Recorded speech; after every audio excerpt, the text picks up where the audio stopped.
물이 차오르기 전에도 세상에는 이미 지워진 이름들이 있었습니다. 우리는 노아를 압니다. 그의 세 아들의 이름도 압니다. 방주의 길이가 300규빗이었다는 것도, 비가 40일 밤낮으로 내렸다는 것도 압니다. 창세기는 놀랍도록 세밀한 텍스트입니다. 치수를 기록하고 족보를 나열하고 방주에 실린 동물의 종류까지 구분합니다. 그런데 이 모든 정밀함 속에서 한 사람의 이름만은 끝내 주어지지 않습니다. 노아의 아내, 그녀는 방주에 올랐습니다. 그녀는 살아남았습니다. 그녀는 홍수 이후 인류가 다시 시작되는 그 결정적인 순간에 분명히 거기 있었습니다. 하지만 성경은 그녀를 부를 이름을 주지 않습니다. 단 한 번도. 오늘 밤 우리는 그 침묵 속으로 천천히 걸어 들어갈 것입니다.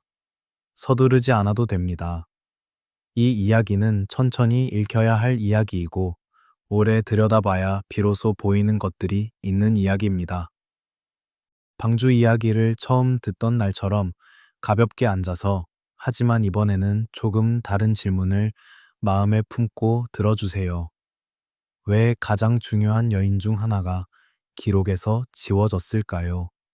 그리고 그것이 정말로 지워진 것이라면 누가 혹은 무엇이 그 이름을 가져갔을까요? 밤이 깊습니다. 물소리가 들리는 것 같습니다. 천천히 귀를 기울여 주세요. 고대의 텍스트를 읽을 때 우리는 종종 기록된 것에 집중합니다. 무엇이 쓰였는가, 어떤 단어가 선택되었는가, 어떤 사건이 묘사되었는가. 하지만 오래된 문서를 진짜로 이해하는 사람들은 때로 다른 방향을 봅니다.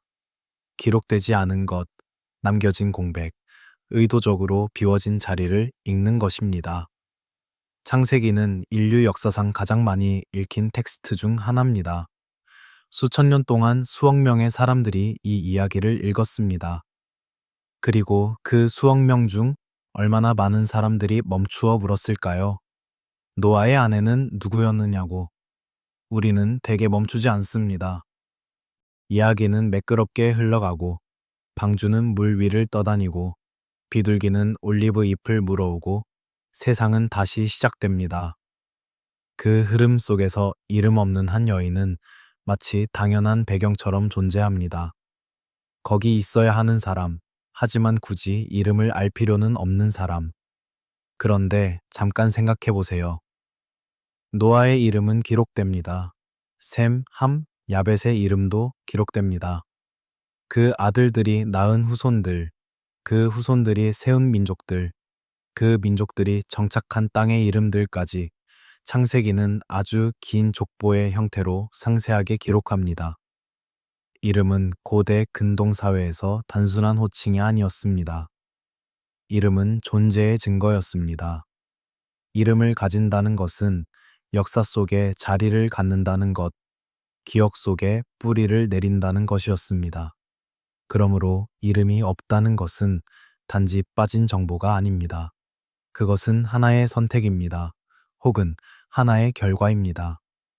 고대 근동의 문화 안에서 여성의 이름이 기록되지 않는 것은 드물지 않은 일이었습니다. 그것은 사실입니다.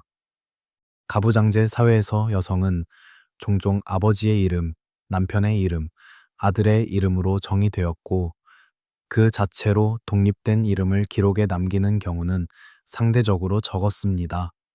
그러나 성경은, 적어도 히브리 성경은 이 패턴을 완전히 따르지는 않습니다. 사라는 이름이 있습니다. 리브가는 이름이 있습니다. 라헬과 레아는 이름이 있습니다. 드보라는 이름이 있습니다. 룻은 이름이 있습니다. 에스더는 이름이 있습니다. 성경이 여성을 이름으로 기억하기로 선택했을 때 그 이름들은 뚜렷하게 남아 있습니다. 그런데 노아의 아내는 없습니다. 인류의 두 번째 어머니라고 불릴 수 있는 여인, 홍수 이후 세상이 다시 채워지는데 필수적이었던 여인, 셈과 함과 야벳의 어머니인 그 여인의 이름은 성경 어디에도 나오지 않습니다. 이것은 우연입니까? 아니면 무언가를 말하고 있는 침묵입니까? 오늘 밤 이 이야기는 그 질문으로부터 시작합니다. 수면 다큐라는 형식은 흥미롭습니다. 우리는 잠들기 위해 이야기를 듣지만 좋은 이야기는 잠들기 직전까지 우리를 깨어 있게 만듭니다. 의식의 가장자리에서 논리와 꿈이 만나는 그 경계에서 어떤 질문들은 낮에는 할 수 없었던 방식으로 열립니다. 오늘 밤이 그런 밤이 되기를 바랍니다. 노아의 이야기는 익숙합니다. 너무 익숙해서 우리는 종종 그 안의 긴장을 잊습니다. 하나님이 세상을 보시고 탄식하셨다는 것, 사람의 마음으로 생각하는 모든 계획이 항상 악할 뿐이었다는 것, 그 세계를 지우기로 하셨다는 것, 그리고 그 모든 결정 속에서 한 사람이 눈에 띄었다는 것, 노아는 그 세대의 의로운 사람이었습니다. 완전한 자라는 표현도 쓰입니다. 하나님과 동행하는 사람이라는 표현도 있습니다. 이 표현들은 아름답고 명확해 보이지만 조금 더 들여다보면 그 안에 이미 여러 겹의 해석이 얽혀 있습니다. 완전하다는 것은 무엇을 뜻할까요? 도덕적으로 흠이 없다는 것입니까? 아니면 족보가 섞이지 않았다는 것입니까? 고대 근동의 몇몇 텍스트들, 특히 메소포타미아 홍수 전승들을 읽다 보면 홍수의 주인공을 선택하는 기준이 항상 도덕적 탁월함만은 아니었다는 것을 발견합니다. 때로는 혈통이 기준이었습니다. 때로는 어떤 계보를 보존해야 하는가가 더 중요한 질문이었습니다. 그렇다면 노아의 완전함은 혈통의 완전함을 포함하고 있었을까요? 그리고 만약 그랬다면 그의 아내의 혈통은 어떠했을까요? 창세기는 이 질문에 답하지 않습니다. 그리고 바로 그 침묵이 수천 년 동안 수많은 학자들과 신비주의자들과 이야기꾼들을 불편하게 만들었습니다. 방주라는 공간을 잠시 상상해 보세요. 300 큐빗 길이, 50 큐빗 너비, 30 큐빗 높이. 현대식으로 환산하면 대략 135m 길이의 거대한 목선입니다. 세 층으로 나뉜 그 공간 안에 온갖 동물들이 있고 식량이 있고 8명의 사람이 있습니다. 그 8명이 누구인지가 중요합니다. 왜냐하면 그들로부터, 오직 그들로부터만 홍수 이후에 인류가 시작되기 때문입니다. 어떤 신학자들은 방주를 일종의 자궁이라고 불렀습니다. 세상이 끝나고 다시 태어나는 장소, 생명이 새로이 시작되는 공간. 그렇다면 그 자궁 안에 누가 들어갔는지는 단순한 생존자 목록이 아닙니다. 그것은 미래 인류의 원형입니다. 노아의 아내, 세 아들, 세 며느리, 8명. 그중 여자는 4명입니다. 그리고 그 4명의 이름은 성경에 단 하나도 없습니다. 노아의 아내도, 셈의 아내도, 함의 아내도, 야벳의 아내도 4명 모두 이름이 없습니다. 이것은 더 이상 개인적인 누락처럼 보이지 않습니다. 이것은 구조적인 침묵처럼 보입니다. 밤이 조금 더 깊어집니다. 물소리가 가까워지는 것 같습니다. 이 이야기 속으로 더 깊이 들어가기 전에 잠시 숨을 고르겠습니다. 노아는 하나님과 동행했습니다. 그는 방주를 지었고 명령에 따랐고 살아남았습니다. 그는 영웅입니다. 하지만 그 영웅의 이야기 안에는 말해지지 않은 또 다른 이야기가 있습니다.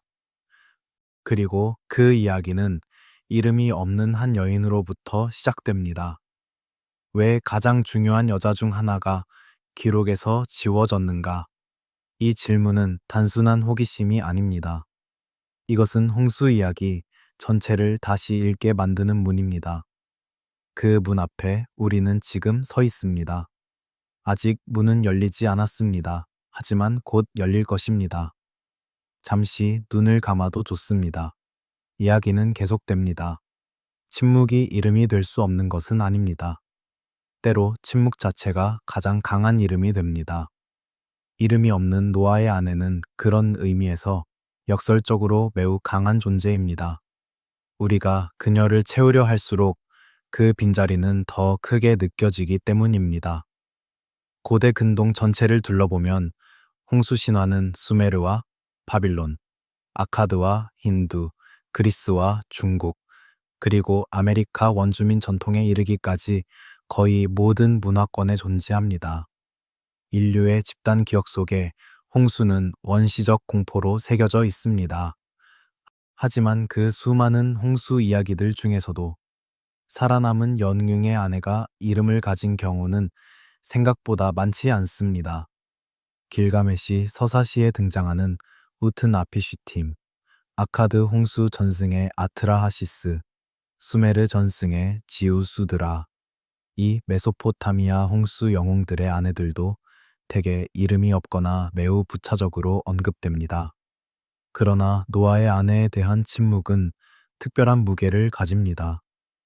왜냐하면 성경이라는 텍스트는 필요하다고 판단했을 때 여성의 이름을 매우 분명하게 기록하는 텍스트이기 때문입니다. 그녀의 이름이 없다는 것은 다시 말하지만 선택입니다. 그 선택의 이유는 무엇이었을까요? 그것이 이 밤의 가장 중요한 질문입니다. 방주의 문이 닫히기 전 그 마지막 순간을 상상해 보세요. 빗방울이 처음으로 떨어지기 시작하고 하늘이 어두워지고 땅이 흔들리기 시작합니다. 그리고 어딘가, 방주 안 어딘가에 이름 없는 한 여인이 있습니다.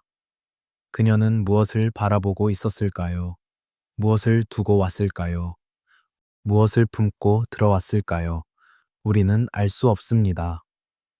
바로 그 모름이 오늘 밤 이야기의 시작입니다. 이제 우리는 침묵을 넘어서야 합니다. 성경 본문이 말하지 않은 것을 말하려는 시도들, 그 오래된 충동들 속으로 발걸음을 옮길 때입니다.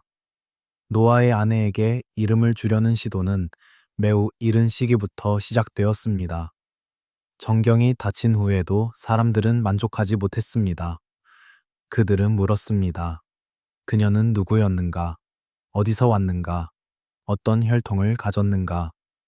그리고 그 질문들에 대한 답으로 두 개의 이름이 서로 다른 전통으로부터 주어졌습니다. 하나는 엔자랍니다. 다른 하나는 나아마입니다. 이 두 이름은 단순히 다른 이름이 아닙니다. 이 두 이름은 완전히 다른 신학적 세계를 가리킵니다. 그리고 그 차이를 이해할 때 비로소 왜 노아의 아내에게 이름이 주어지지 않았는지 혹은 주어질 수 없었는지가 보이기 시작합니다. 먼저 엔자라라는 이름을 따라가 보겠습니다. 이 이름은 주로 희년서와 관련된 전승에서 등장합니다. 희년서는 구약 외경 중 하나로 창세기의 내용을 재서술하면서 성경이 말하지 않은 부분들을 채워 넣습니다. 이 텍스트는 기원전 2세기 무렵 유대 공동체 내에서 쓰인 것으로 추정되며 초기 유대교 신학의 특정 흐름을 반영합니다. 희년서 전통에서 노아의 아내는 셈의 조상 혹은 노아에 가까운 친족으로 묘사됩니다. 그녀의 혈통은 비교적 명확하고 안전합니다. 여기서 안전하다는 것은 문제적 혈통과 연결되지 않는다는 의미입니다. 감시자들과의 혼합, 가인의 계보와의 연결, 또는 후대의 홍수 이전 세계의 오형과 연결될 수 있는 어떤 연결고리도 없습니다. 엔자라라는 이름이 주어진 전통에서 방주 이야기는 명확한 구도를 유지합니다. 노아의 가족은 홍수 이전 세계의 오염으로부터 분리된 순수한 계보를 이어받은 사람들이고 그들이 홍수 이후 새로운 인류를 시작하는 것은 신학적으로 깔끔합니다. 새 출발은 진정한 새 출발입니다. 이 전통은 안심시킵니다. 그리고 그것이 바로 이 전통의 목적이었을 것입니다. 하지만 다른 이름, 나아마를 따라가면 완전히 다른 풍경이 열립니다. 나아마는 히브리어로 아름답다, 매혹적이다, 즐거움을 준다는 의미를 담고 있습니다. 그 이름만 들으면 부드럽고 아름다운 인상을 줍니다. 그런데 중세 랍비 전승과 미드라시 전통에서 이 나아마라는 이름은 매우 다른 맥락에서 등장합니다. 창세기 4장, 가인의 계보를 기록하는 부분을 읽어보면 람եկ의 딸로 나아마라는 인물이 등장합니다. 람եկ의 아들이 야발, 유발, 두발 가인이고 딸이 나아마입니다. 이 나아마는 창세기 본문에서 단 한 번 언급되고 사라집니다. 그런데 어떤 랍비 전통들은 이 나아마를 바로 노아의 아내와 동일 인물로 보거나 연결시킵니다. 만약 그 연결이 맞다면 노아의 아내는 가인의 후손입니다. 잠깐 멈추겠습니다. 가인, 아벨을 죽인 자, 최초의 살인자, 하나님으로부터 표를 받고 에덴의 동쪽으로 쫓겨간 자. 그의 이름은 성경 전체에서 어두운 그림자처럼 따라다닙니다. 그리고 그 가인의 직계의 후손 중 한 명이 홍수에서 살아남아 인류를 다시 시작한 노아의 아내였다면 이 가설은 단순히 불편한 것이 아닙니다. 이것은 홍수 이야기의 근본적인 구조를 흔드는 가설입니다. 홍수는 오염된 세계를 지우기 위한 것이었습니다. 그런데 만약 오염의 가장 깊은 계보 중 하나가 방주 안에 들어왔다면 홍수는 무엇을 지운 것입니까? 이것이 나아마 전승이 품고 있는 불편한 질문입니다. 두 이름은 이렇게 대립합니다. 엔자라는 안심이고 나아마는 의혹입니다. 엔자라는 새 출발을 보장하고 나아마는 오래된 문제가 여전히 살아있다고 속삭입니다. 여기서 우리는 고대 텍스트들이 어떻게 작동하는지에 대해 잠깐 생각해 볼 필요가 있습니다. 문서는 중립적이지 않습니다. 어떤 공동체도 완전히 객관적인 역사를 기록하지 않습니다. 모든 텍스트는 그것을 쓴 사람들이 기억하고 싶었던 것과 감추고 싶었던 것, 강조하고 싶었던 것과 지나치고 싶었던 것을 담고 있습니다. 엔자라라는 이름을 선택한 공동체는 방주 이야기를 깨끗한 족보 보존의 서사로 읽고 싶었을 것입니다. 나아마라는 이름을 전승한 공동체는 어쩌면 다른 목적이 있었을 것입니다. 불편한 기억을 지우는 것이 아니라 보존하는 것, 혹은 이스라엘의 역사 안에 있는 모순과 복잡함을 정직하게 다루는 것. 이름은 진실을 담기도 하지만 때로는 공동체가 감당할 수 있는 진실만을 선택해서 붙이기도 합니다. 나아마라는 이름의 어감을 다시 느껴보겠습니다. 나아마, 아름다움, 매혹, 즐거움. 그리고 그 뒤에 오는 설명하기 어려운 무언가. 미드라시 전통에서 나아마는 단순히 가인의 후손인 것을 넘어서 마귀의 어머니로 혹은 남자들을 유혹하는 존재로 묘사되기도 합니다. 어떤 전통에서는 그녀가 감시자들과 연결된 존재라는 암시도 있습니다. 이것은 단순히 한 여인에 대한 이야기가 아닙니다. 이것은 고대 유대 상상력 속에서 위험한 여성성이 어떻게 코딩되었는지에 대한 이야기이기도 합니다. 아름다움과 위험, 매혹과 오염이 한 이름 안에 겹쳐져 있는 것입니다. 두 이름이 공존한다는 사실 자체, 그것이 이 이야기의 핵심 균열입니다. 하나의 진실이 있었다면 하나의 이름으로 수렴되었을 것입니다. 그런데 두 개의 이름이 각자 다른 공동체 안에서 다른 목적으로 보존되어 왔다는 것은 이 인물이 오랜 전부터 논쟁의 중심에 있었다는 증거입니다. 그리고 아마도 바로 그 논쟁 때문에 정경은 아예 이름을 주지 않기로 했을지도 모릅니다. 어떤 이름을 선택하든 그것은 특정 신학적 입장을 취하는 것이고 그 입장이 가져올 파장은 너무 컸을 것입니다. 그래서 침묵이 선택되었습니다. 이름 없음이 가장 안전한 선택이었습니다. 침묵은 때로 가장 강한 발언입니다. 물 위에 두 개의 이름이 떠 있습니다. 엔자라와 나아마. 물결이 일 때마다 두 이름은 겹쳐지고 흩어집니다. 어느 쪽이 진실인지는 알 수 없습니다. 하지만 왜 이름이 둘이어야 했는지 그 이유는 점점 더 선명해집니다. 밤이 더 깊어집니다. 이야기는 계속됩니다. 나아마라는 이름이 가인의 계보와 연결된다는 사실을 조금 더 깊이 파고들 필요가 있습니다. 단순히 혈통의 문제가 아니라 가인의 후손들이 성경 안에서 어떤 의미를 지녔는지를 이해해야 그 연결이 왜 그토록 의미심장한지 알 수 있기 때문입니다. 창세기 4장을 천천히 읽어보면 가인의 계보는 흥미롭게도 문명의 탄생과 함께 서술됩니다. 가인은 도시를 씁니다.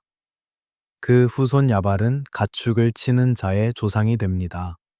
유발은 수금과 퉁소를 다루는 자, 즉 음악의 조상이 됩니다. 두발 가인은 동과 철로 각종 날카로운 기구를 만드는 자가 됩니다. 도시, 목축, 음악, 금속 기술. 이것들은 인간 문명의 가장 기본적인 요소들입니다. 그리고 그 모든 것이 가인의 후손들로부터 시작됩니다. 이것은 매우 복잡한 그림을 만들어냅니다. 가인은 살인자이고 그의 계보는 저주 아래 있습니다. 그런데 동시에 그 계보로부터 인간의 가장 찬란한 문명적 성취들이 나옵니다. 음악과 금속, 도시와 농업, 악함과 아름다움이 같은 뿌리에서 자랍니다. 이것은 성경이 문명에 대해 갖는 양가적 태도를 반영합니다. 문명은 하나님의 선물이 아니라 인간의 발명입니다. 그리고 그 발명은 가인의 자손들, 즉 살인과 유리의 후손들로부터 나옵니다. 문명이 빛나면 빛날수록 그 뒤에 길게 드리워지는 그림자도 짙어집니다. 두발 가인을 특히 주목하세요. 그는 동과 철로 날카로운 기구를 만들었습니다. 이 기구들은 무엇을 위한 것이었을까요? 농사를 위한 것이었을까요? 아니면 전쟁을 위한 것이었을까요? 텍스트는 모호합니다. 그리고 그 모호함은 의도적입니다. 금속 기술은 고대 세계에서 단순한 생존 기술 이상이었습니다. 그것은 권력이었습니다. 더 강한 무기를 만들 수 있는 자가 더 넓은 땅을 차지했습니다. 금속은 지배의 도구였고, 때로는 신성을 모방하려는 인간의 욕망과도 연결되었습니다. 불을 다루고 쇠를 녹이는 행위는 고대인들에게 신비롭고 위험한 지식처럼 느껴졌을 것입니다. 후대 유대 전승 중 일부는 이 금속 기술을 하늘에서 내려온 감시자들이 가르쳐준 금지된 지식의 목록에 넣습니다. 에녹서에는 감시자들이 인간에게 칼 만드는 법, 방패 만드는 법, 전쟁의 기술을 가르쳤다는 내용이 있습니다. 그리고 그 지식이 세상에 폭력을 가득 채웠다고 서술합니다. 두발 가인의 이름이 이 맥락에 놓이면 그는 단순한 장인이 아닙니다. 그는 금지된 지식의 전달자입니다. 그리고 그의 누이 나아만은 그 모든 것이 흐르는 혈통의 일부입니다. 밤의 대장간을 상상해 보세요. 화로에서 불꽃이 튑니다. 붉은 빛이 어둠을 밀어냅니다. 쇠가 달구어지고 망치 소리가 밤 공기를 가릅니다. 그 소리는 생산적입니다. 동시에 폭력적입니다. 찬란합니다. 동시에 불안합니다. 바로 이것이 가인 계보의 문명이 주는 인상입니다. 나아만은 그 세계 안에서 자랐습니다. 음악과 금속과 도시가 공존하는 세계, 아름다움과 폭력이 분리되지 않는 세계, 그리고 만약 그녀가 노아의 아내라면 그 세계의 모든 복잡함과 긴장이 방주 안으로 들어온 것입니다. 문명은 언제 타락과 연결됩니까? 그 질문은 오늘날에도 유효합니다. 인간이 만든 가장 아름다운 것들과 가장 파괴적인 것들이 종종 같은 원천에서 나온다는 것을 우리는 역사 속에서 반복적으로 봅니다. 르네상스 시대의 예술가들이 전쟁 무기를 설계했습니다. 핵물리학의 발견이 발전소도 만들었고 원자폭탄도 만들었습니다. 지식은 항상 양날의 검입니다. 가인의 계보 이야기는 이 인간적 진실을 고대의 방식으로 표현합니다. 문명의 빛은 찬란하지만 그 빛 뒤에 남는 그림자는 점점 길어진다고. 나아마가 실제로 노아의 아내였는지는 우리가 알 수 없습니다. 하지만 왜 이 전승이 생겨났는지는 이해할 수 있습니다. 홍수 이전 세계에서 가장 화려하고 강력하고 동시에 가장 위험한 문명의 대표자가 가인의 후손들이었다면 그 세계를 대표하는 여인이 방주에 올랐다는 상상은 자연스러운 서사적 결론입니다. 방주에 오른 것은 단지 한 여인이 아니라 홍수 이전 세계의 모든 복잡성과 모순이었을지도 모릅니다. 망치 소리가 멎었습니다. 대장간의 불꽃이 사그라듭니다. 하지만 쇠의 열기는 아직 공기 속에 남아 있습니다. 나아마의 계보는 끝난 것이 아닙니다. 그것은 방주 이야기 속으로 이어질 준비를 하고 있습니다. 밤은 계속됩니다. 그리고 이야기는 더 깊은 곳으로 내려갑니다. 창세기 6장의 처음 네 절은 성경 전체에서 가장 신비롭고 가장 많은 해석을 낳은 구절들 중 하나입니다. 거기에는 이렇게 쓰여 있습니다. 하나님의 아들들이 사람의 딸들의 아름다움을 보고 그들 중에서 아내로 삼았다. 그 시절에 네피림이 땅에 있었고 그 후에도 있었으니 하나님의 아들들이 사람의 딸들에게 들어가 자식을 낳았으니 그들은 고대의 용사라 유명한 사람들이었더라. 단 두 문장입니다. 하지만 이 두 문장이 열어놓은 상상의 공간은 수천 년 동안 닫히지 않았습니다. 하나님의 아들들은 누구입니까? 천사들입니까? 타락한 천사들입니까? 셋의 후손을 가리키는 표현입니까? 아니면 고대 근동의 다신론적 세계관에서 신적 존재들을 뜻하는 것입니까? 학자들은 여전히 이 질문을 두고 논쟁합니다. 그리고 네피림은 무엇입니까? 히브리어로 네피림은 쓰러뜨리는 자들 혹은 떨어진 자들이라는 의미로 해석됩니다. 한국어 성경에는 종종 거인이라고 번역되지만 원래 의미는 단순히 몸집이 큰 존재를 가리키는 것이 아닙니다. 이것은 경계를 넘어선 결과로 태어난 존재, 두 세계의 혼합에서 나온 존재입니다.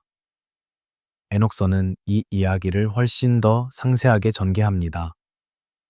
에녹서에는 200명의 감시자들이 하늘에서 내려와 인간 여성들을 아내로 삼았다고 기록됩니다.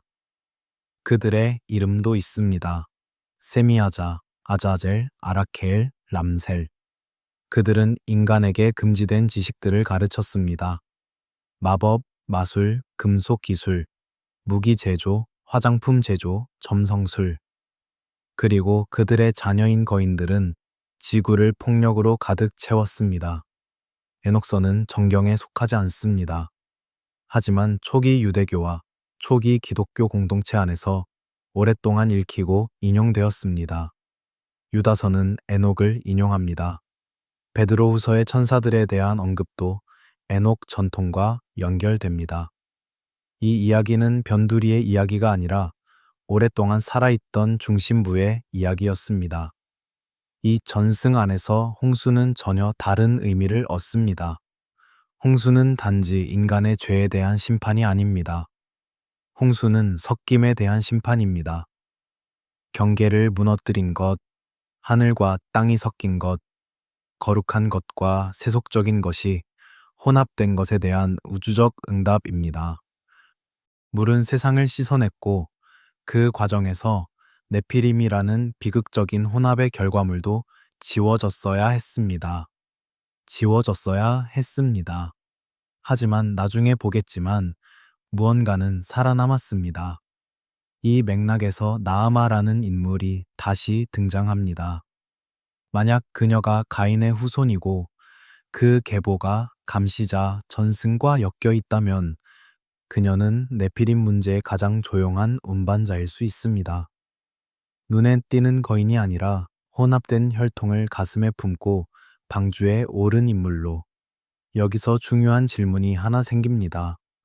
모든 네피림은 눈에 띄게 거대한 존재였을까요? 에녹서와 관련된 전승들을 읽다 보면 문제는 외형적 크기가 아니라 혈통의 본질에 있다는 암시를 만납니다. 거인의 피가 흐른다는 것이 반드시 몸집이 크다는 것을 의미하지는 않을 수 있습니다. 그것은 어떤 경향, 어떤 능력, 혹은 어떤 영적 취약함을 의미할 수도 있습니다. 그리고 그것은 세대를 건너 잠복할 수 있습니다. 잠복, 이 단어가 오늘 밤 가장 섬뜩한 단어일지도 모릅니다. 눈에 보이지 않는 것, 드러나지 않지만 여전히 거기 있는 것, 물이 쓸어냈다고 믿었지만 사실은 살아남은 것, 이런 상상이 고대인들에게 얼마나 두려운 것이었는지 생각해 보세요. 홍수 이전 세계를 상상해 보겠습니다. 하늘의 경계가 흔들리는 세계, 하나님의 아들들이 내려와 인간 여성들과 살고 그 결합에서 강력하고 폭력적인 존재들이 태어나는 세계, 금지된 지식이 유통되고 도시들이 그 지식으로 건설되고 전쟁의 기술이 발전하는 세계, 거인들이 땅을 거닐고 그들의 발걸음마다 폭력이 새겨지는 세계, 그 세계가 얼마나 찬란하고 동시에 얼마나 어두웠을지를 느껴보세요. 홍수는 그 세계를 덮었습니다. 40일의 비, 152일의 물, 그리고 오랜 기다림. 지구가 잠기고 모든 것이 사라졌습니다.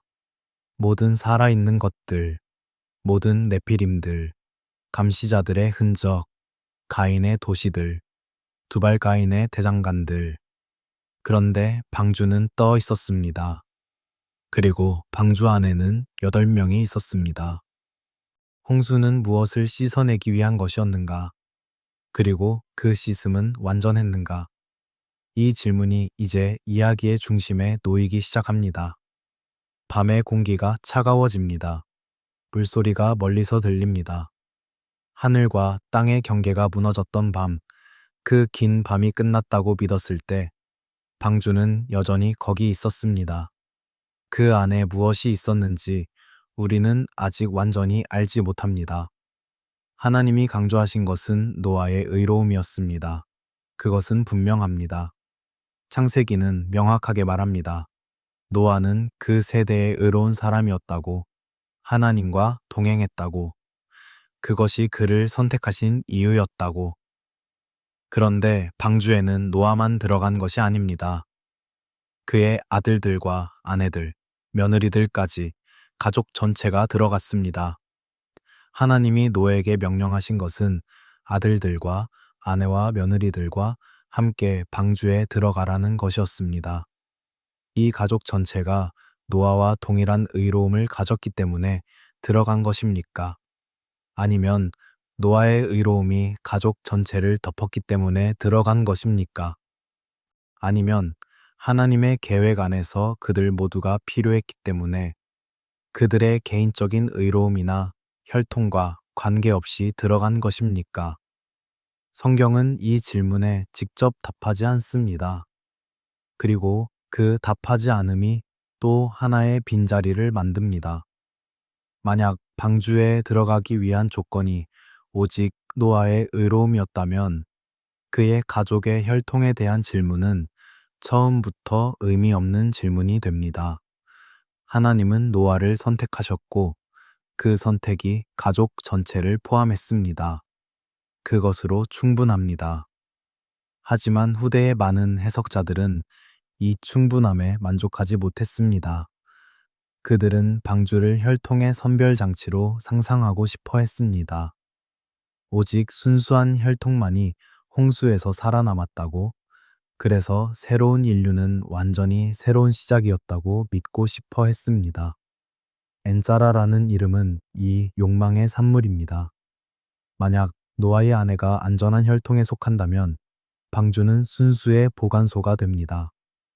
홍수 이후 세계는 진정한 새 출발입니다. 그런데 나아마라는 이름은 다른 이야기를 합니다. 노아의 아내가 가인의 후손이라면 방주는 순수의 보관소가 아닙니다. 그것은 세상의 복잡함을 그대로 담아 물 위에 떠 있는 그릇입니다. 홍수가 아무리 강렬해도 방주 안의 것들은 살아남습니다. 지금 이 순간 방주 내부를 상상해 보세요. 폭풍 소리가 나무 벽을 두드립니다. 파도가 방주를 흔듭니다. 안에는 동물들의 소리와 냄새가 가득합니다. 그 안에서 노아의 가족이 있습니다. 노아는 기도합니다. 그의 아내는 무엇을 하고 있을까요? 그녀는 무엇을 기억하고 있을까요? 어떤 얼굴들을, 어떤 목소리들을, 어떤 이야기들을 가슴 안에 품고 있을까요? 우리는 알 수 없습니다. 성경은 말해주지 않습니다. 그리고 그 침묵 속에서 수천 년의 상상이 자라났습니다. 홍수가 완전한 정화였는가? 라는 질문은 신학적으로 매우 예민한 질문입니다. 만약 홍수가 완전한 정화였다면, 그리고 만약 인류가 노아의 가족으로부터만 새롭게 시작되었다면, 그 이후에 다시 등장하는 악의 근원은 어디에 있습니까? 홍수 이전과 동일한 문제가 홍수 이후에도 반복된다면 그것은 홍수의 실패입니까? 아니면 처음부터 홍수의 목적은 그런 완전한 정화가 아니었습니까? 아니면 방주 안에 이미 그 복잡함이 살아남아 있었기 때문이었습니까? 이 마지막 가능성이 오늘 밤 우리를 가장 오래 붙잡습니다. 방주는 세상의 끝이 아니라 세상의 씨앗이었습니다. 씨앗 안에는 나무가 될 모든 것이 들어 있습니다. 아름다운 꽃을 피울 유전자도, 독을 만들 유전자도. 방주 안에 들어간 것들은 좋은 것만이 아니었을 수 있습니다. 노아의 의로움과 함께 이름 없는 아내의 알 수 없는 과거도, 새 아들들의 미래와 함께 새 며느리들의 알 수 없는 혈통도, 그 모든 것이 물 위를 떠다녔습니다. 그리고 물이 빠진 후 그 씨앗들은 땅 위에 뿌려졌습니다.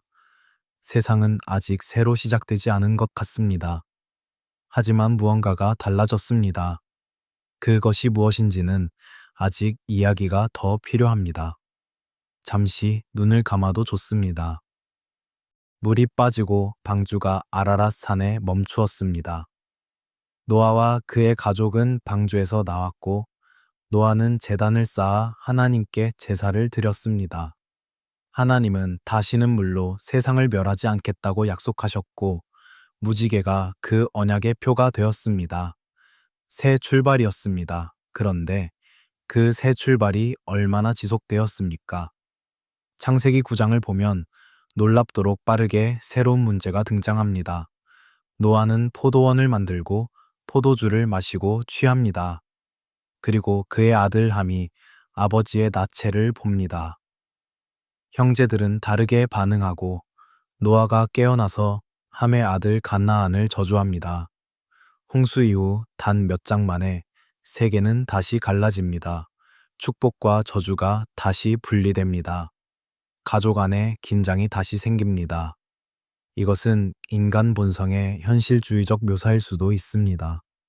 물이 아무리 깊어도 인간 안에 있는 것들은 쉽게 지워지지 않는다는 것. 하지만 또 다른 읽기도 있습니다. 방주 안에 이미 균열의 씨앗이 있었다는 것입니다. 함. 그의 이름은 이 이야기에서 무거운 의미를 지닙니다. 그의 후손들은 가나안, 애굽, 구스, 붓이 됩니다. 그리고 가나안이라는 이름은 이스라엘 역사 전체에서 긴 긴장의 그림자를 드리웁니다. 가나안 사람들이 사는 땅, 그 땅에서 나중에 이스라엘이 전쟁을 벌이는 그 땅. 함과 가나안의 이야기는 많은 후대 해석들에서 쉽게 과도하게 해석되었습니다. 역사 속에서 이 저주가 특정 민족들에 대한 억압을 정당화하는 데 사용된 것은 매우 슬픈 사실입니다. 우리는 오늘 밤 그런 방향으로 가지 않을 것입니다. 하지만 텍스트 자체가 말하는 것, 즉 홍수 이후 세계도 이전 세계처럼 복잡하고 모순적이었다는 것, 인간은 새 출발 이후에도 곧바로 같은 패턴으로 돌아간다는 것, 그 현실은 직면해야 합니다. 그리고 어떤 전통들은 함의 성향을 모계 쪽 혈통과 연결해 읽으려 했습니다. 만약 노아의 아내가 복잡한 혈통을 지녔다면 그 무언가가 함에게 전달되었을 수 있다는 상상입니다. 이것은 단정적인 주장이 아닙니다. 이것은 고대인들이 역사를 읽는 방식, 즉 모든 것은 기원을 가지고 그 기원은 후손에게 영향을 미친다는 관점에서 나온 서사적 상상입니다. 우리가 그것을 믿든 믿지 않든 이 상상이 존재했다는 사실 자체가 중요합니다. 왜냐하면 그것은 노아의 아내에 대한 침묵이 그저 우연한 문화적 관습이 아니라 구체적인 서사적 긴장과 연결되어 있음을 보여주기 때문입니다.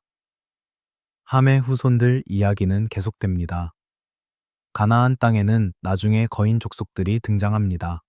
아낙 자손들, 르바 족속, 에밈, 삼순밈.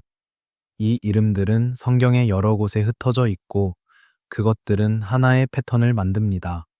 홍수가 지나간 뒤에도 홍수 이전 세계의 흔적들이 다시 나타납니다.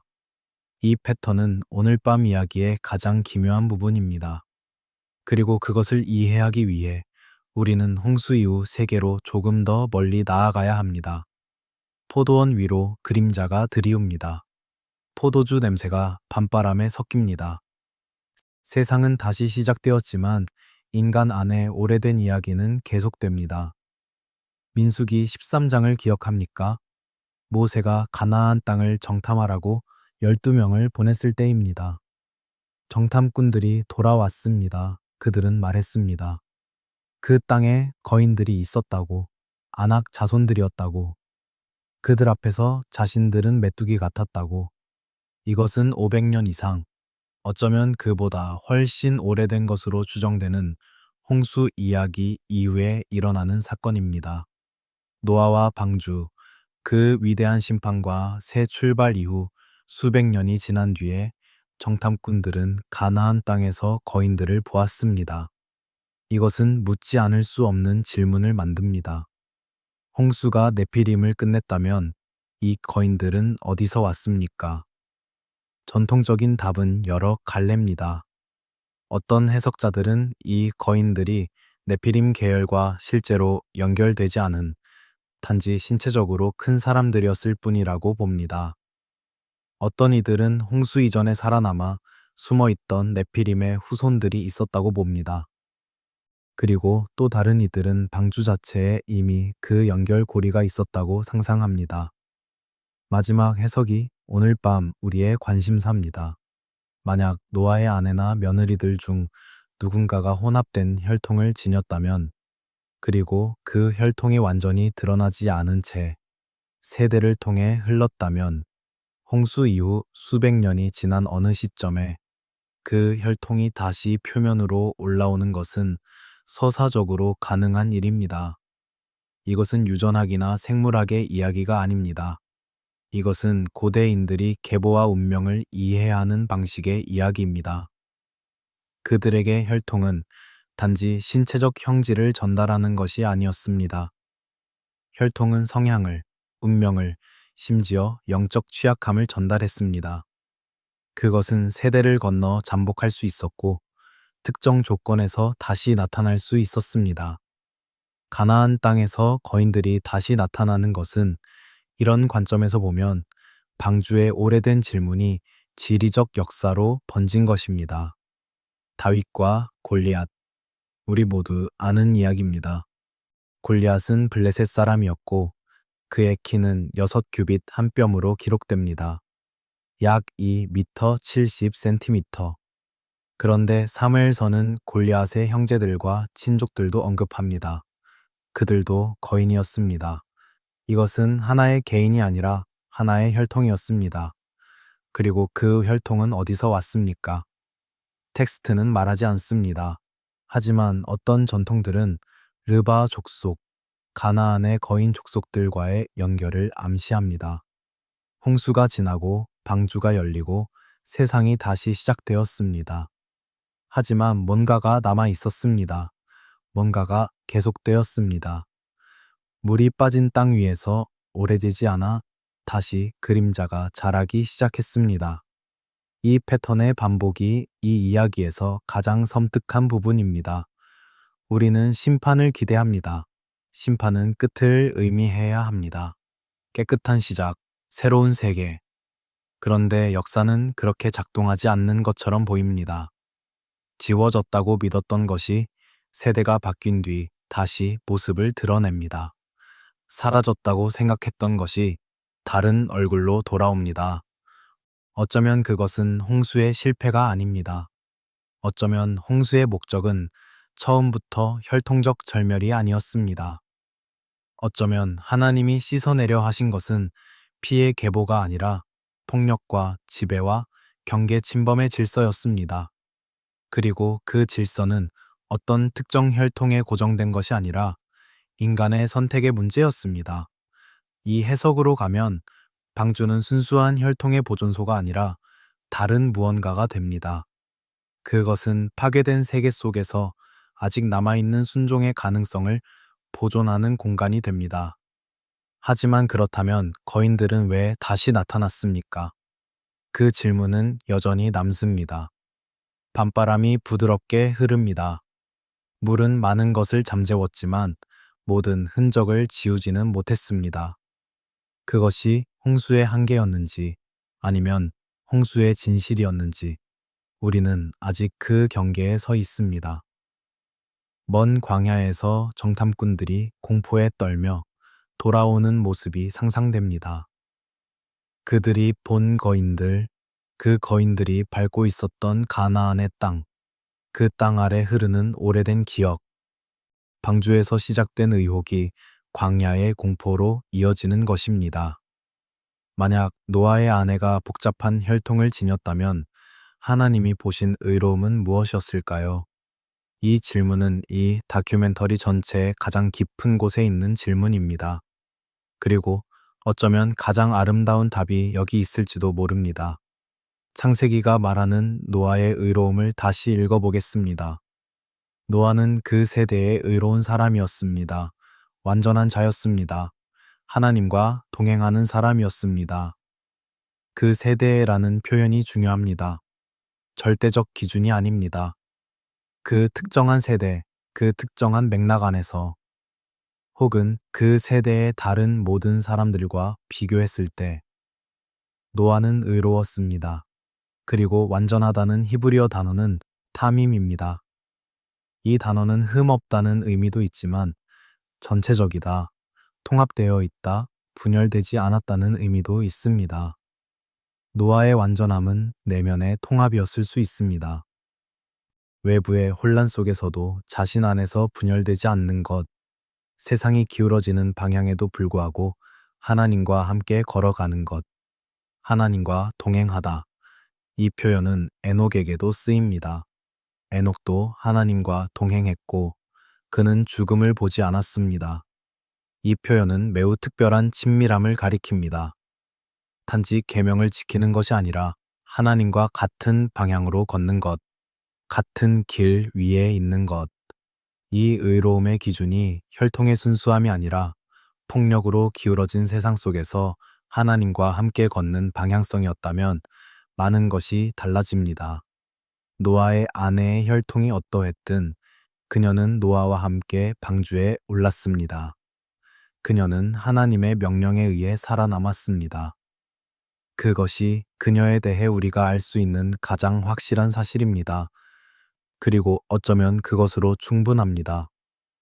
홍수는 DNA를 씻어내기 위한 것이 아니었습니다. 홍수는 폭력과 의도와 지배의 질서를 심판하기 위한 것이었습니다. 땅이 폭력으로 가득 찼다고 성경은 말합니다. 온 땅이 하나님 앞에 부패하였다고. 그 부패는 특정 계보의 문제가 아니었습니다. 그것은 인류 전체가 선택한 방향의 문제였습니다. 노아는 그 방향을 거슬렀습니다. 그는 폭력에 동참하지 않았습니다. 하나님과 함께 걸었습니다. 그 선택이 그를 구별했습니다. 그의 아내는 어떠했습니까? 우리는 알 수 없습니다. 하지만 그녀가 방주에 올랐다는 것은 어떤 의미에서든 그녀도 그 방향과 연결되어 있었다는 것을 암시합니다. 노아의 선택이 그녀를 덮었든 아니면 그녀 자신의 어떤 선택이 그녀를 이끌었든 이 지점에서 이름 없는 아내는 더 이상 위험한 요소가 아닙니다. 오히려 그녀는 중요한 신학적 증언이 됩니다. 복잡한 과거를 지녔더라도, 혼합된 혈통에 속했더라도, 폭력과 금지된 지식의 세계에서 자랐더라도 그녀는 방주에 올랐습니다. 그리고 살아남았습니다. 그리고 새로운 세계를 낳았습니다. 구원은 출신보다 선택에 가까운가? 이 질문은 수천 년 종교 역사 전체를 관통합니다. 누가 구원받는가? 무엇이 사람을 거룩하게 만드는가? 피입니까? 행위입니까? 신앙입니까? 선택입니까? 노아의 아내 이야기는 이 질문에 하나의 가능성을 제시합니다. 완전히 순수한 기원이 아니더라도 인간은 하나님을 향한 방향을 선택할 수 있습니다. 그리고 그 선택이 구원의 핵심일 수 있습니다. 방주는 유전적 선별의 상자가 아니었습니다. 그것은 순종의 공간이었습니다. 폭력이 세상을 덮을 때 노아는 나무를 자르고 방주를 지었습니다. 하나님이 명령하신 대로. 그리고 그의 가족이 그와 함께 들어갔습니다. 폭풍 속에서도 방향을 잃지 않는 작은 불빛. 그것이 노아의 의로움이었습니다. 그 빛이 가족 전체를 자동으로 무결하게 만들지는 않았습니다. 하지만 그 빛이 그들을 방주 안으로 이끌었습니다. 밤이 길어집니다.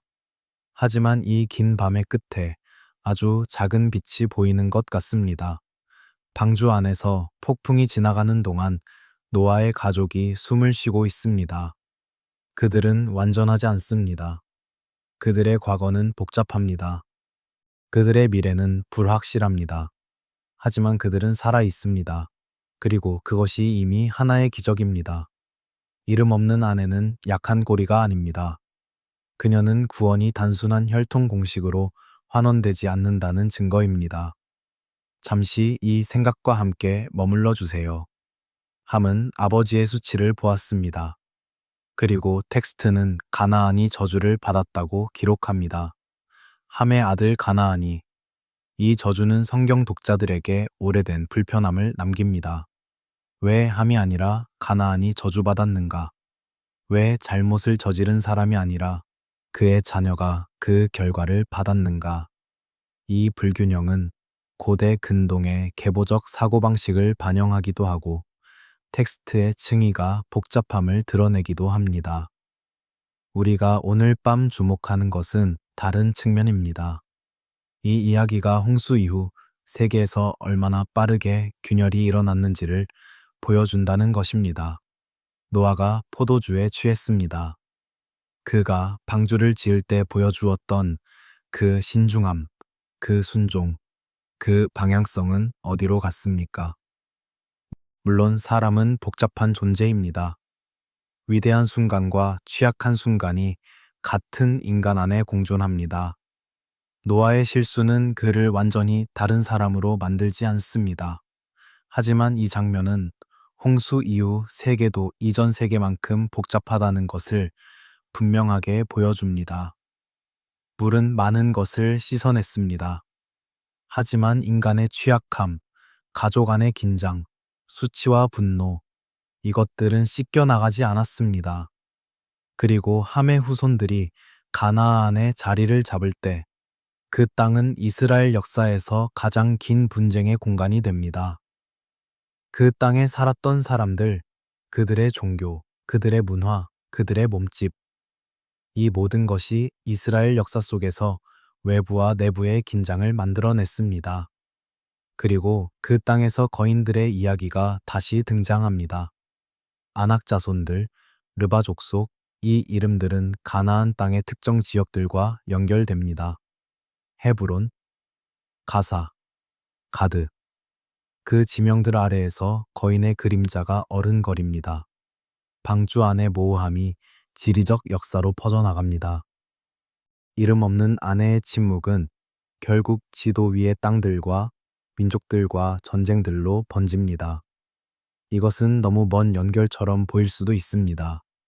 한 여인의 이름과 수백 년 후 가나안의 거인들 사이에 직접적인 선을 긋는 것은 무리한 상상입니다. 하지만 고대인들의 사고방식 안에서 그 선은 그어질 수 있었습니다. 그리고 그 선이 그어지는 순간 노아의 아내의 침묵은 단순한 이름, 하나의 문제를 훨씬 넘어서게 됩니다. 어둠 속에서 저주받은 이름들이 사막 바람처럼 멀리 퍼져나갑니다. 작은 가족 사건이 문명 전체의 미래로 번집니다. 함이 아버지의 텐트에서 무엇을 보았는지는 사라졌지만 그 순간의 파장은 수백 년을 흘러갑니다. 물은 인간의 본성과 기억을 완전히 바꾸지 못했습니다. 이것이 이 이야기가 남기는 가장 무거운 진실 중 하나입니다. 홍수는 일어났습니다. 세상은 씻겨났습니다. 하지만 인간은 그 씻겨난 세상에서 다시 시작된 인간은 여전히 인간이었습니다. 여전히 취약하고, 여전히 분열되고, 여전히 서로에게 저주를 내리는, 그리고 그것이 어쩌면 더 정직한 이야기일지도 모릅니다. 물 한 번으로 인간이 새롭게 태어난다는 것은 아름다운 상상이지만 역사는 그런 단순한 이야기를 지지하지 않습니다. 인간은 반복합니다. 인간은 넘어집니다. 인간은 저주하고 상처 입힙니다. 그리고 그럼에도 불구하고 어딘가에서 또 다른 노아가 나무를 자르고 있습니다. 포도원 위로 별이 뜹니다. 포도주 냄새 속에서 또 다른 밤이 시작됩니다. 사해문서라고 불리는 텍스트들은 20세기 가장 중요한 고고학적 발견 중 하나입니다. 1947년 이후 쿰란 인근 동굴들에서 발견된 이 문서들은 기원전 3세기부터 기원 후 1세기 사이에 작성된 것으로 추정되며 초기 유대교 공동체의 다양한 텍스트들을 담고 있습니다. 그 중에는 노아 묵시록이라고 불리는 단편이 있습니다.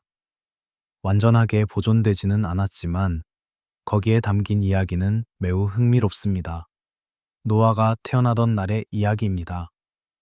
그 이야기에 따르면 갓 태어난 아이 노아는 다른 아이들과 달랐습니다. 그의 피부는 눈처럼 하얗고 장미처럼 붉었습니다. 그의 머리카락은 양털처럼 하얗고 눈은 빛났습니다. 아이가 눈을 떴을 때 집 안 전체가 환해질 정도로 밝았습니다. 라멕은 놀랐습니다. 그리고 두려워했습니다. 이 아이가 정말 내 아이인가? 이 아이는 왜 이렇게 다른가? 라멕은 그의 아버지 메우두셀라에게 갔고 메우두셀라는 에녹에게 물었습니다. 에녹은 땅의 끝 어딘가에 있었습니다. 그리고 에녹은 답했습니다. 이 아이는 실로 당신의 아이입니다. 이 아이는 특별히 태어났으니 그를 노아라 부르십시오.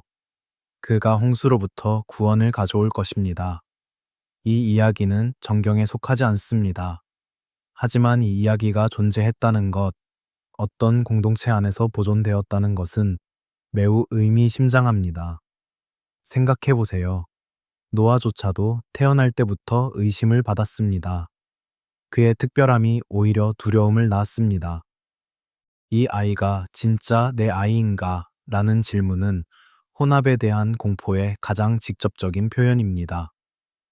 감시자들과 인간 여성의 결합이 비범한 아이들을 낳았다는 전승이 있는 맥락에서 너무 비범해 보이는 아이는 의심의 대상이 될 수 있었습니다.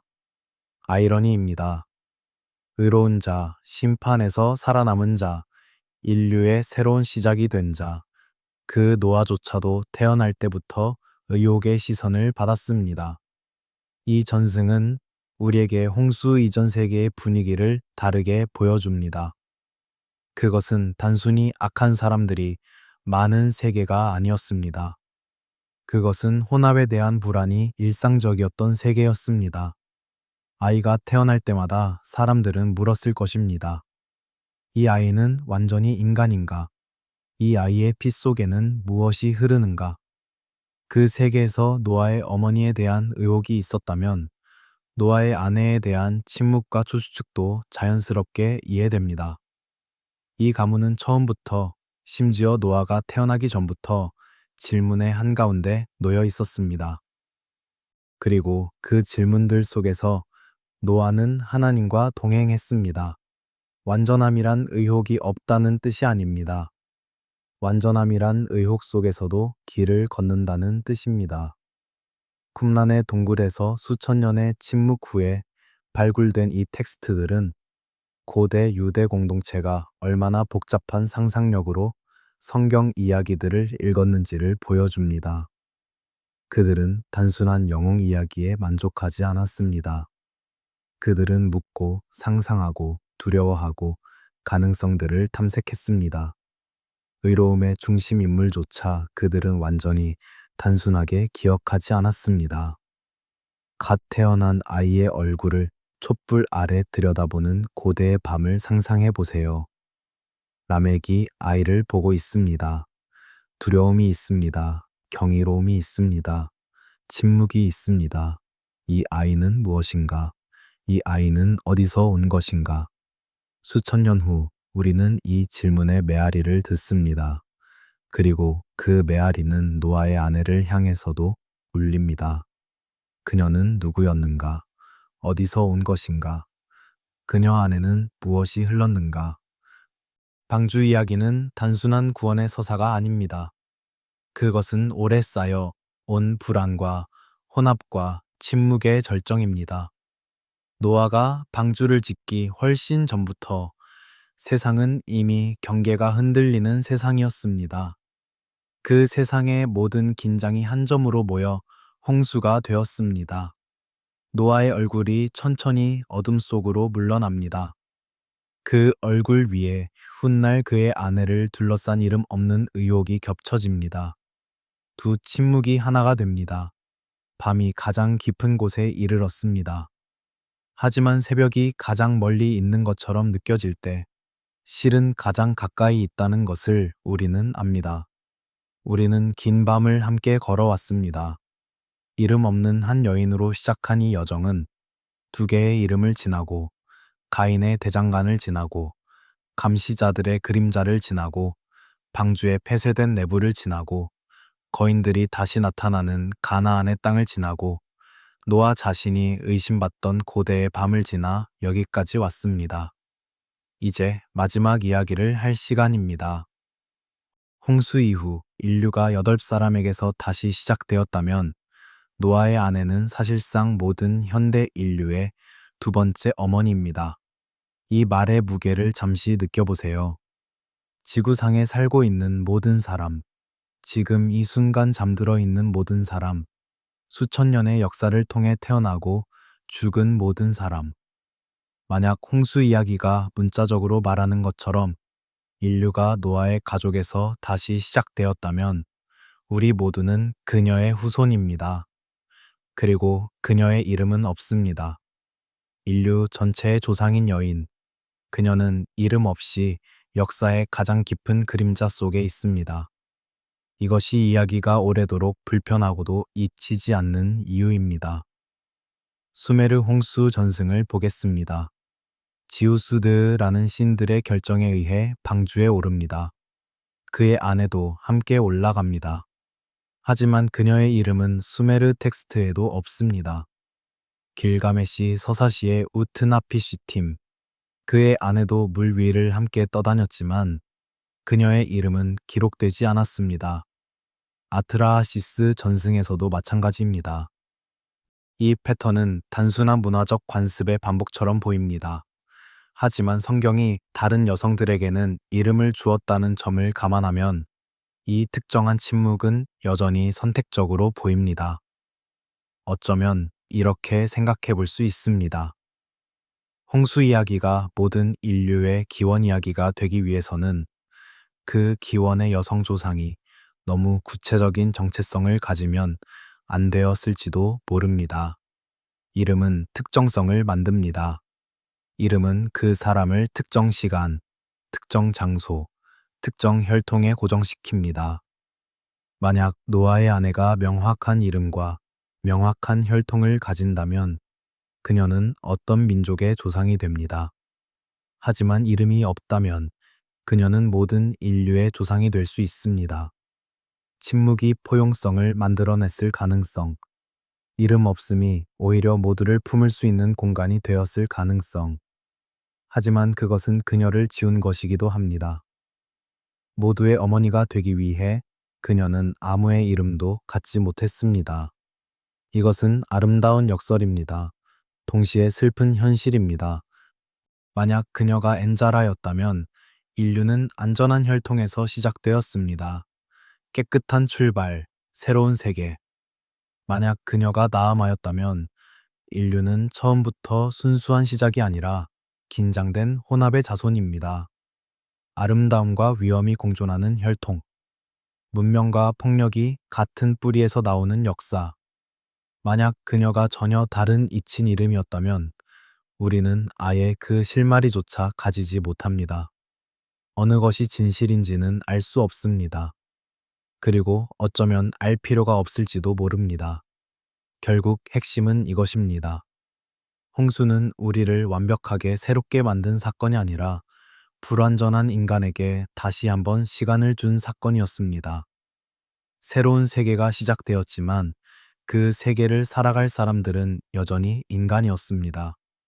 여전히 복잡하고, 여전히 모순적이고, 여전히 선택의 기로에 서 있는, 그리고 그 인간들의 두 번째 어머니는 우리가 알지 못하는 이름을 가진 여인입니다. 그녀가 이름 없이 역사의 그림자 속에 있다는 것은 그녀가 지워졌다는 것이 아닙니다. 오히려 그녀는 지워졌기 때문에 더욱 강하게 남아 있습니다. 이름이 있는 사람들은 그 이름으로 정의되고 그 이름으로 제한됩니다. 하지만 이름 없는 그녀는 모든 가능성의 공간으로 남아 있습니다. 그녀의 침묵은 기록의 빈칸이 아닙니다. 그것은 고대 저자들이 감당하지 못한 논쟁의 메아리입니다. 그들이 선택해야 했다면 무언가를 잃어야 했습니다. 그래서 아무것도 선택하지 않는 선택을 했는지도 모릅니다. 침묵으로 그 모든 가능성을 열어두는 것. 인간의 기원은 생각보다 더 어둡고 복합적입니다. 완전히 순수한 시작 같은 것은 없었습니다. 우리는 모두 섞임 속에서 왔습니다. 빛과 그림자가 함께 흐르는 혈통에서 왔습니다. 그리고 바로 그렇기 때문에 우리는 서로를 더 깊이 연민할 수 있습니다.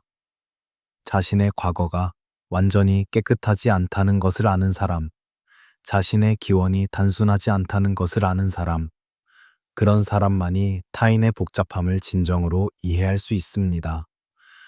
노아의 아내가 누구였든 그녀는 그 복잡함을 안고 방주에 올랐습니다. 그리고 새로운 세계를 낳았습니다. 방주가 멈춘 산 위에 새벽이 밝아옵니다. 물은 빠졌습니다. 세상이 다시 드러납니다. 노아는 방주의 문을 열고 나옵니다. 그의 아내도 나옵니다. 이름 없이, 하지만 거기 있습니다. 그들의 발 밑에 축축한 땅이 있습니다. 새가 옵니다. 무지개가 뜹니다. 세상은 다시 시작됩니다. 그리고 그 새로운 세계 안에는 오래된 세계의 모든 것이 함께 내려와 있습니다. 사랑과 기억, 두려움과 아름다움, 선택과 상처, 그 모든 것이 함께 방주에서 걸어 나왔습니다. 이것이 진짜 홍수 이야기입니다. 이 이야기는 그 여인을 완전히 밝혀내는 데서 끝나지 않습니다. 오히려 우리가 누구의 후손인지, 그리고 구원이 무엇을 뜻하는지 다시 생각하게 만드는 조용한 질문으로 끝납니다. 이름이 지워진 한 여인이 결국 인류 전체의 거울이 되었습니다. 그녀를 들여다볼 때 우리는 우리 자신을 봅니다. 복잡한 기원을 가진 우리, 완전히 순수하지 않은 우리, 그럼에도 불구하고 새로운 날을 살아가는 우리. 새벽이 왔습니다. 물은 빠졌습니다. 그리고 이름 없는 여인은 여전히 거기 있습니다. 오늘 밤, 무엘이 기억을 가지고 있다면 그것은 무엇을 기억할까요? 우리는 노아의 이야기를 성경 안에서 읽었습니다. 하지만 홍수의 기억은 성경보다 훨씬 오래되었습니다. 그것은 인류가 문자를 갖기 시작했을 때부터, 아니 어쩌면 그보다 더 이전부터 진흙 벽돌 도시의 밤하늘 아래에서 이미 이야기되고 있었습니다. 메소포타미아, 두 강 사이의 땅. 티그리스와 유프라테스가 흐르는 그 땅에서 인류 최초의 문명이 태어났습니다. 수메르인들은 그곳에서 도시를 세우고 신전을 짓고 쇠기 문자로 이야기를 기록했습니다. 그들의 이야기들 중에는 놀랍도록 낯익은 이야기 하나가 있었습니다. 하늘이 무너지고 땅이 잠기는 이야기. 신들이 인간을 쓸어내기로 결정하는 이야기. 그리고 그 중에서 단 한 사람 혹은 단 한 가족이 살아남아 세상을 다시 시작하는 이야기. 이것은 성경이 만든 이야기가 아닙니다. 이것은 인류가 기억하는 가장 오래된 이야기 중 하나입니다. 그리고 그 이야기 안에서 여성은 항상 필수적이었고 항상 침묵 속에 있었습니다. 지금부터 우리는 성경의 울타리 밖으로 잠깐 걸어 나가 보겠습니다. 그곳에서도 홍수는 기다리고 있었습니다. 길가메시 서사시는 지금으로부터 약 4,000년 전에 점토판에 새겨진 텍스트입니다. 인류 문학사에서 가장 오래된 서사시 중 하나로 꼽힙니다. 영웅 길가메시가 죽음의 공포에 맞서 불사의 비밀을 찾아 떠나는 여정을 담은 이 이야기의 11번째 서판에 홍수 이야기가 등장합니다. 우트나피쉬팀, 그가 길가메시 서사시의 홍수 생존자입니다. 신 에아가 그에게 비밀을 알려주었고 그는 거대한 배를 만들었습니다. 가족과 친척들, 장인들, 그리고 모든 종류의 생물들을 배에 싣고 폭풍이 시작되었을 때 문을 닫았습니다. 일주일간 폭풍이 계속되었고 세상은 물에 잠겼습니다. 그리고 물이 빠졌고 새들이 날아올랐고 육지를 찾았고 우트나피쉬 팀은 배에서 나왔습니다. 노아의 이야기와 놀라울 정도로 비슷합니다. 배의 구조, 새들을 날려보내는 장면, 재물을 드리는 장면, 신들이 냄새를 맡고 모여드는 장면, 평행 구조라는 말로는 부족할 정도의 유사성입니다. 그런데 우트나피쉬 팀의 아내는 어디 있습니까? 그녀는 배에 함께 올랐습니다. 길가메시 서사시에서 그녀는 실제로 몇 번 등장합니다. 이야기의 끝부분에서 길가메시가 잠든 동안 그녀가 빵을 구워 세월의 흔적을 기록합니다. 그녀는 또한 길가메시에게 옷을 주라고 남편을 설득합니다. 그녀는 분명히 거기 있습니다. 그녀는 행동합니다. 그녀는 영향을 미칩니다. 하지만 그녀의 이름은 없습니다. 아트라시스 서사시를 보겠습니다. 이것은 길가메시 서사시보다도 오래된 전승으로 기원전 2000년대 초로 거슬러 올라갑니다. 이 이야기에서 홍수의 원인은 흥미롭습니다. 인간들이 너무 많아지고 너무 시끄러워져서 신들이 잠을 자지 못하게 되었다는 것입니다. 신 엔릴이 인간의 소음에 지쳐 그들을 쓸어버리기로 결정합니다. 죄악이 아닙니다. 도덕적 실패가 아닙니다. 그저 소음. 인간들이 너무 번성해서 신들이 불편해졌다는 것. 이것은 성경의 홍수서사와 매우 다른 이유입니다. 성경에서 하나님은 세상의 폭력 때문에 인간의 마음이 항상 악하기 때문에 홍수를 결정하셨습니다. 도덕적 심판이었습니다.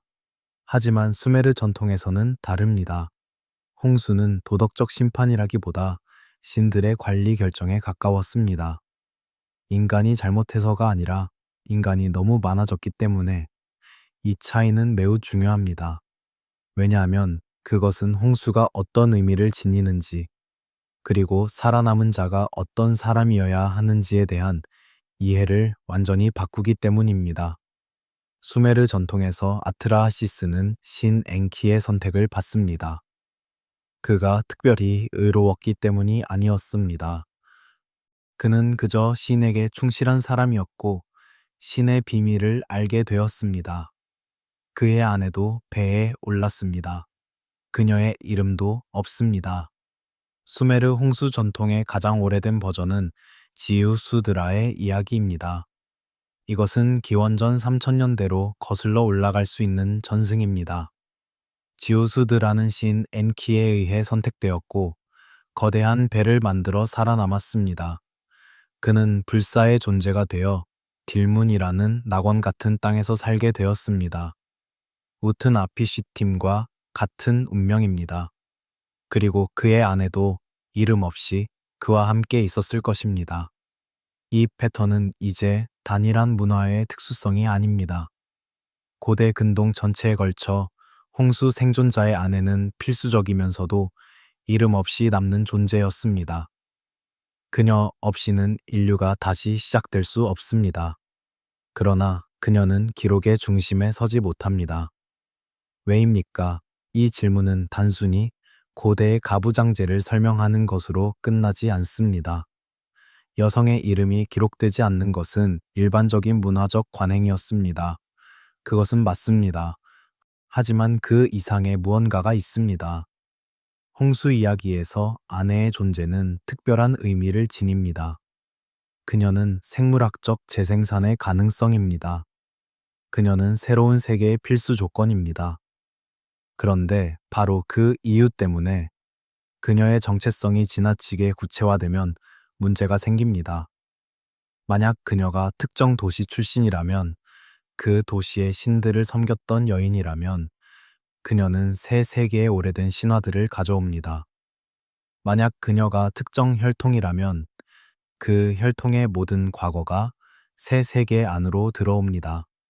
그러므로 그녀를 모호하게 남겨두는 것은 어쩌면 새 세계에 대한 가장 낙관적인 상상을 가능하게 하는 방법이었을지도 모릅니다. 이름이 없다는 것은 특정 오염이 없다는 것처럼 보일 수 있습니다.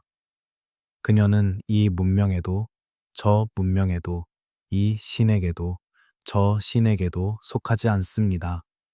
그녀는 그냥 거기 있습니다. 새로운 세계의 어머니로서. 하지만 성경의 침묵은 조금 다른 색을 띠고 있습니다.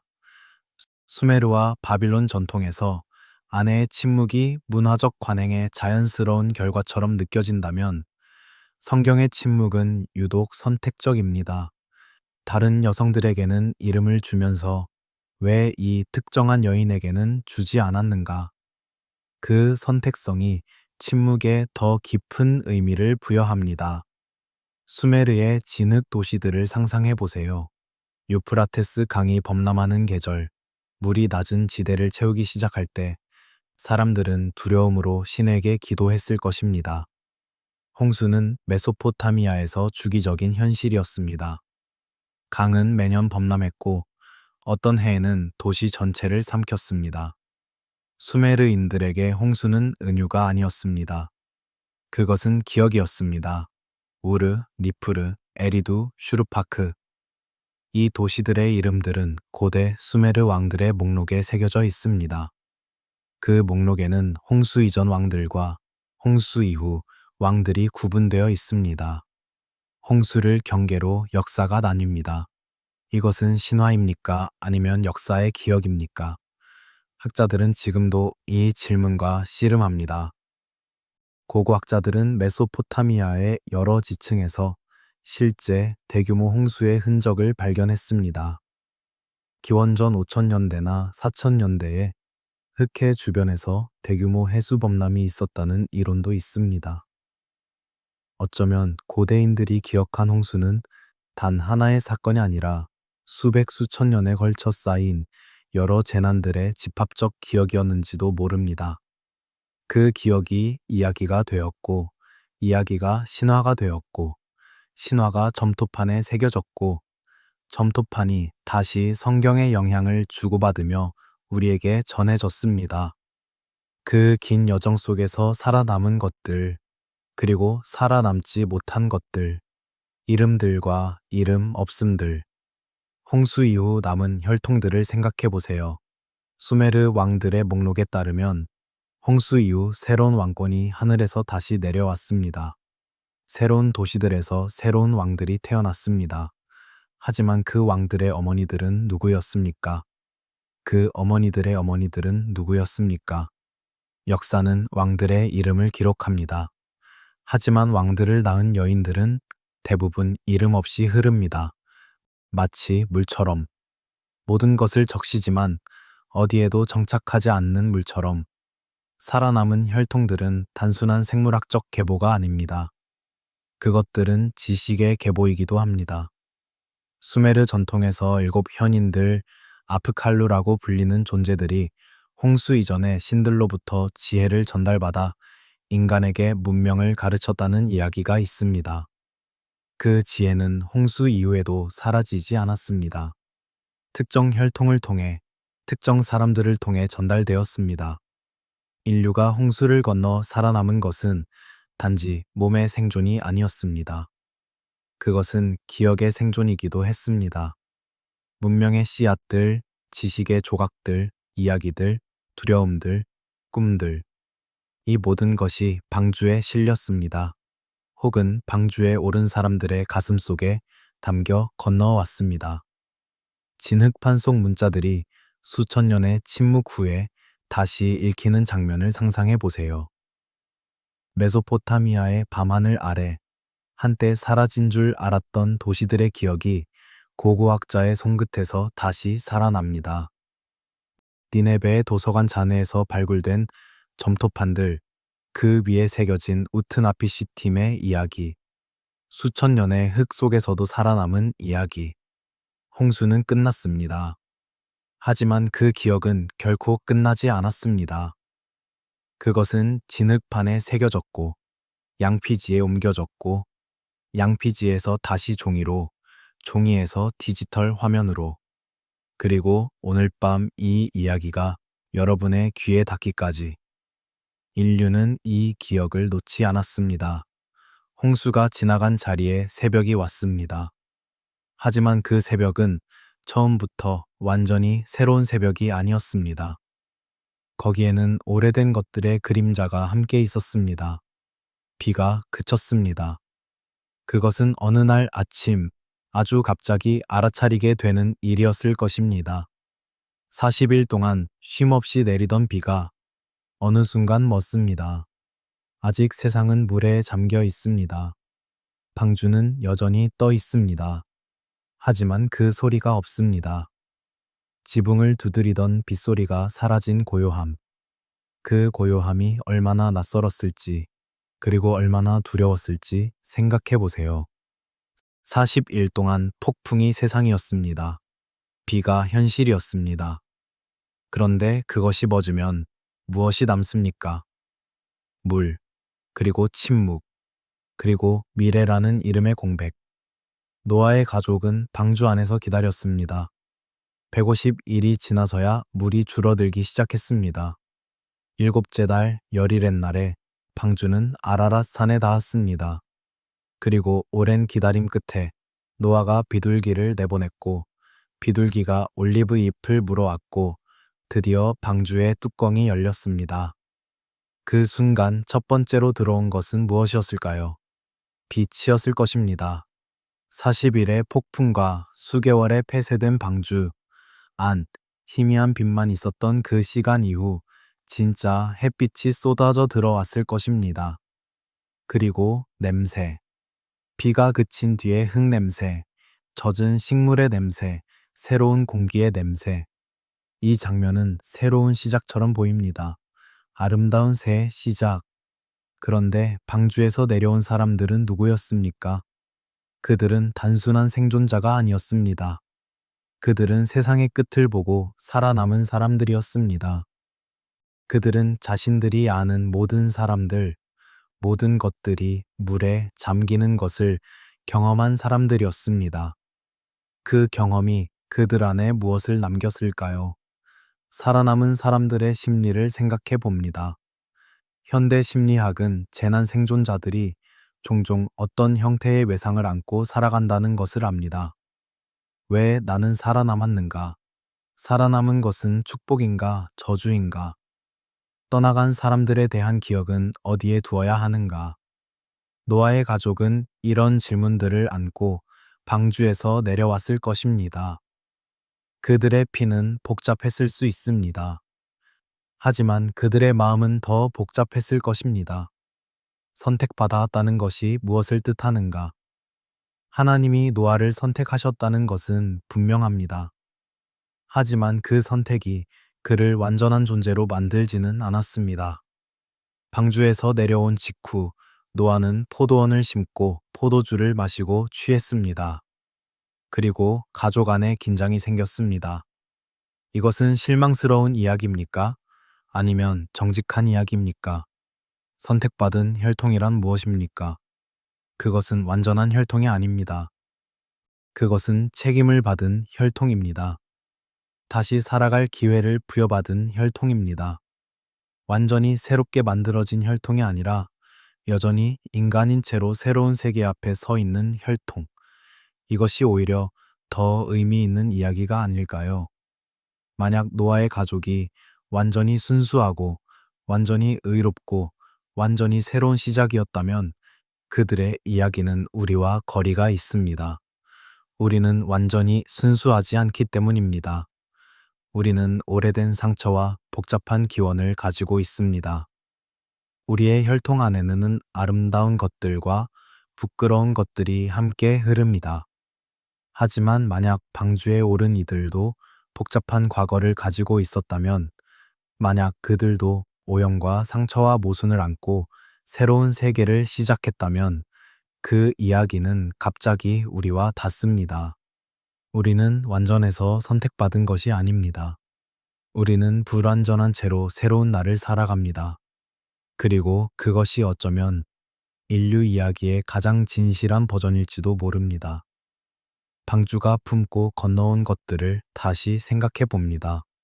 동물들, 식량, 8명의 사람, 그리고 그 사람들이 가슴 안에 품고 있던 것들, 기억, 두려움, 사랑, 상처, 꿈, 의문들, 이름 없는 여인이 품고 있던 알 수 없는 과거, 이 모든 것이 방주 안에 있었습니다. 이 모든 것이 함께 물 위를 떠다녔습니다. 이 모든 것이 새로운 땅 위에 내려왔습니다.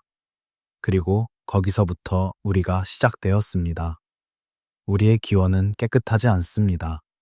우리의 시작은 복잡했습니다. 하지만 그 복잡함이 우리를 이 자리까지 데려왔습니다. 수천 년의 시간을 지나 수없이 많은 선택들과 실수들과 사랑들과 배신들을 지나 우리가 지금 여기 있습니다. 홍수는 세상을 씻어냈지만 인간 존재의 깊은 균열까지 즉시 사라지게 하지는 않았습니다.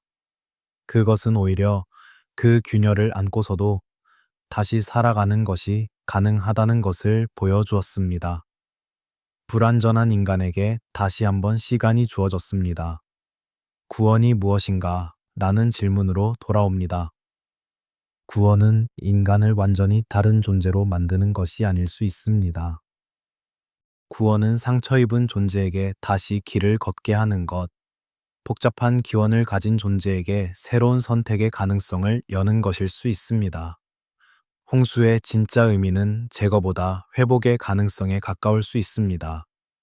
세상을 지우는 것보다 지워진 자리에 다시 시작할 공간을 만드는 것, 완전히 새로운 존재들로 채우는 것보다 이미 존재하는 불완전한 인간들에게 두 번째 기회를 주는 것. 이름 없는 여인을 다시 한번 생각합니다. 그녀는 인류의 복잡함을 상징합니다. 그녀는 우리가 어디서 왔는지의 진실을 담고 있습니다. 깨끗하지 않은 기원, 단순하지 않은 혈통, 알 수 없는 과거. 하지만 그 모든 것에도 불구하고 그녀는 방주에 올랐습니다. 그녀는 살아남았습니다. 그녀는 새로운 세계를 낳았습니다. 그녀를 통해 우리가 배울 수 있는 것이 있다면 그것은 이것입니다.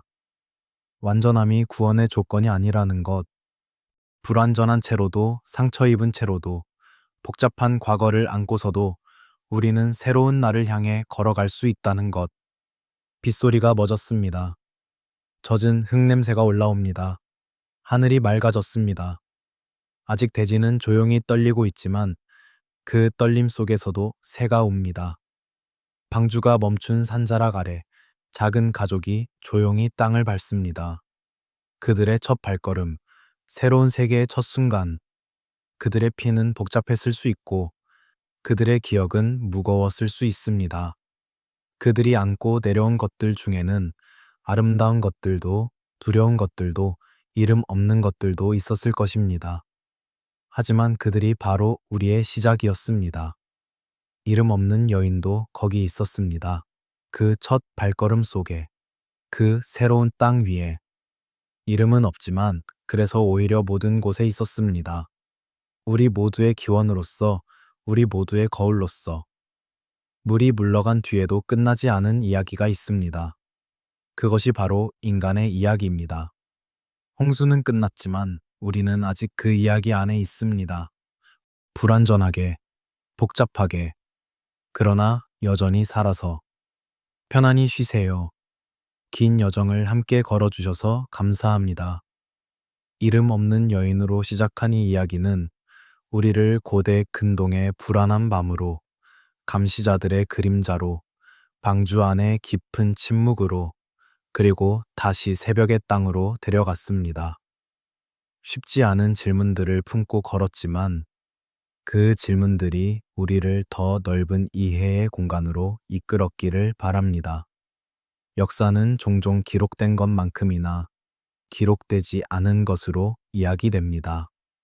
이름 없는 사람들, 침묵 속에 있는 사람들, 배경에 밀려난 사람들, 그들의 존재를 기억할 때 역사는 더 온전해집니다. 오늘 밤 잠드시면서 물소리를 듣는다면 방주를 떠올려 주세요. 그리고 그 방주 안에 이름 없이 살아남은 한 여인을 기억해 주세요. 편안한 밤 되세요. 이런 이야기들을 더 많이 나누고 싶다면 채널을 구독해 주세요. 구독자분들께는 새로운 이야기를 가장 먼저 전해드립니다. 또한 멤버십이나 후원을 통해 이 채널을 응원해 주시면 더 깊이 있고 정성스러운 이야기들을 계속해서 만들어 나갈 수 있습니다. 여러분의 지지가 이 밤의 이야기들을 가능하게 합니다. 오늘 밤도 좋은 꿈 꾸세요.